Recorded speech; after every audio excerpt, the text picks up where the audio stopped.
Kakers, isa pong balita ang gumulantang po sa marami.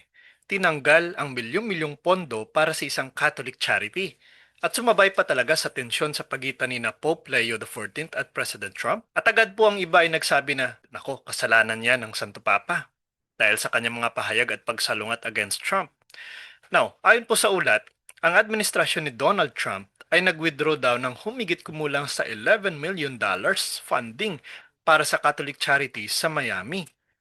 Ang organisasyon po ito ay matagal nang naglilingkod po lalo na sa mga migranteng bata. Ayon nga po sa kay Thomas Wensky, ang desisyon po ay baffling dahil po sa mahabang serbisyo nito. Ngunit ayon naman po sa reports, bumaba ang bilang ng batang pinaglilingkuran mula sa 22,000 patungo sa humigit kumulang sa 1,900 na lamang.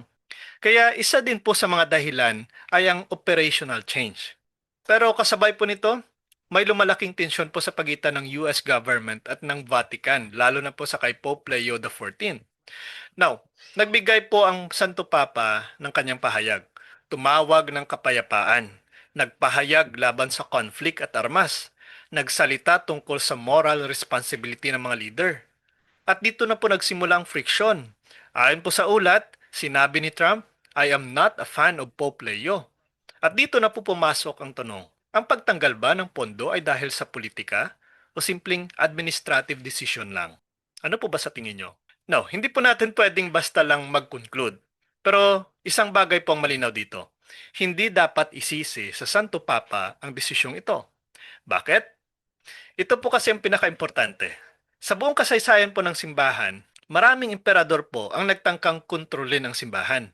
Maraming hari ang nagtangkang manipulahin ito. Maraming leader ang nagtangkang patahimikin ang simbahan.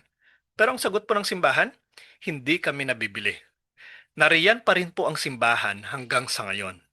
Nabalikan po natin ang palala ng Biblia. Matthew chapter 6 verse 24.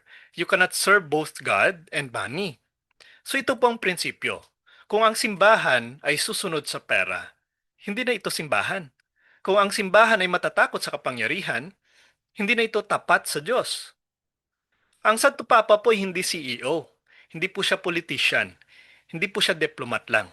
Siya po ang tagapagsalita ng moral truth. Kaya kapag nagsalita po siya laban sa digmaan, injustice, immoral policies, hindi po ito political attack. Ito po ay gospel duty. Sabi nga po mismo ng Santo Papa, my mission is not political, but to proclaim the gospel. Now, maging malinaw po tayo. Kung may desisyon po ang gobyerno, responsibilidad iyon ng gobyerno, hindi po ng Santo Papa, hindi po ng simbahan. Hindi pwede pong sabihin na kasalanan ng Santo Papa kaya nawala ng pondo. Hindi tama po yun. Bakit? Dahil ang simbahan po ay hindi kontrolado po ng gobyerno. Hindi po dependent sa political approval. Hindi po sumusunod sa agenda ng Estado. Hindi po ito simpleng issue sa pera lamang. Ito po ay tanong ng prinsipyo. Ang desisyon ba ay para sa kapakanan ng tao o para sa political positioning? Kung ang isang charity po na tumutulong sa bata ay mawala ng suporta, dapat itanong dito, sino ang pinakaapektado? Ang Santo Papa ba? Hindi po ang Santo Papa. Hindi ang politiko, kundi ang mga mahihirap. Ang mga batang tinutulungan sa charity. Ka-curious, ito po ang dapat nating maintindihan ng malinaw. Ang simbahan po ay hindi isang NGO. Hindi po ito simpleng charity organization. Hindi po ito umaasa sa gobyerno para mag-exist. Ang simbahan po ay may isang pinagmulan lamang, si Kristo mismo. Kaya kahit mawalan po ng funding, suporta, political favor, or financial backing, hindi po titigil ang misyon nito. Bakit? Dahil ang utos po ay hindi galing sa tao, kundi galing sa Diyos. Matthew 28 verse 19 to 20, Go therefore and make disciples of all nations. Pansinin niyo po ito. Hindi po sinasabi ni Jesus na kapag may budget lang, o kapag may sponsor lang, or kapag may approval ng gobyerno. Ang sinabi po dito ng ating Panginoong Jesucristo, go. Ibig sabihin po, kahit may opposition, kahit walang resources, kahit may persecution, kahit mawalan po ng suporta, tuloy po ang misyon. In Acts chapter 5 verse 29, sinasabi dito, we must obey God rather than men. Ito po ang prinsipyo ng simbahan. Kung ang gobyerno ay tutulong, maraming salamat. Kung hindi, magpapatuloy pa rin ang simbahan. Dahil ang simbahan po ay hindi government dependent. Ito po ay God dependent. Malinaw po yan. Now, ito pong mas malalim na katotohanan. Ang simbahan ay may tatlong pangunahing misyon. Magpahayag ng katotohanan, magbigay ng sakramento, maglingkod sa mahihirap. At kahit po alisin ang pera, hindi po mawawala ang katotohanan. Hindi po mawawala ang sakramento. Hindi mawawala ang awa. Kung ang simbahan po ay nakadepende sa pera, matagal na po sana itong nawala. Pero bakit buhay pa rin hanggang sa ngayon? Dahil ang lakas po nito ay hindi po sa pera, kundi sa grasya ng Diyos. Malinaw po yan. Now, kung pag-uusapan po natin ang kasaysayan, hindi lang po simpleng nahirapan ang simbahan. Ito po ay dumaan sa matinding pagsubok talaga.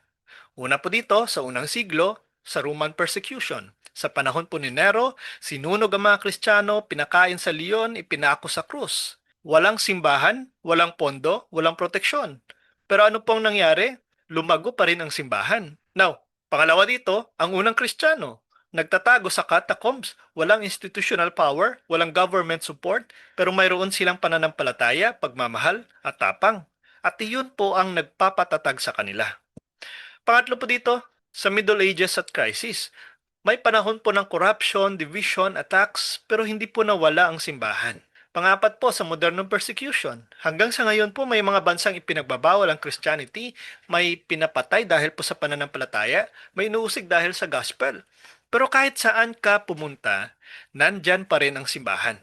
Bakit? In Matthew 16 verse 18, the gates of hell shall not prevail against it.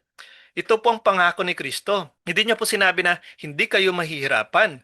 Ang sinabi niya, hindi kayo matatalo. Malinaw po yan. Sa ganito pong sitwasyon, madaling madala po sa emosyon.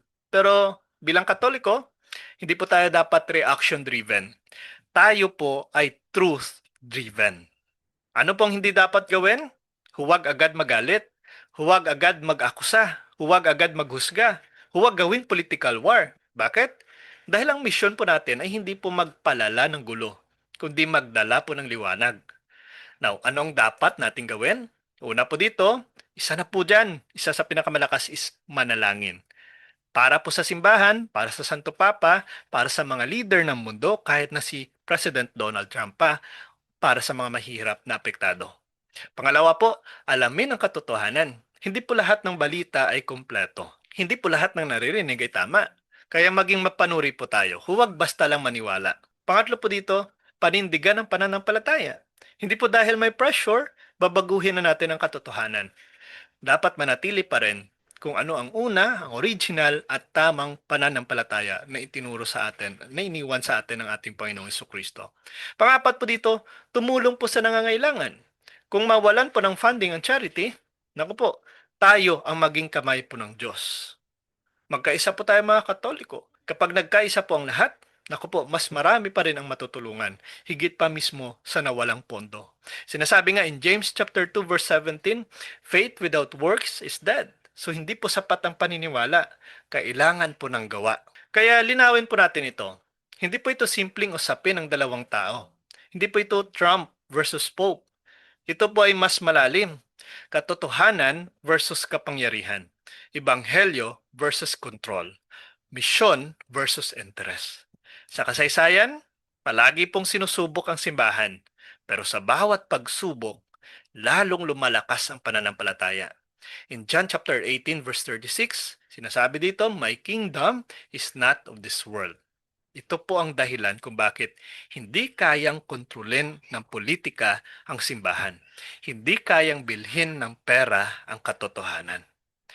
Kung aalisin po ang pera, magpapatuloy pa rin pong simbahan. Kung tatanggalin ang suporta, maglilingkod pa rin ang simbahan. Kung lalabanan ang kapangyarihan, magsasalita pa rin ang simbahan. Kung pipilitin itong manahimik, naku po, lalo po itong lalakas. Bakit?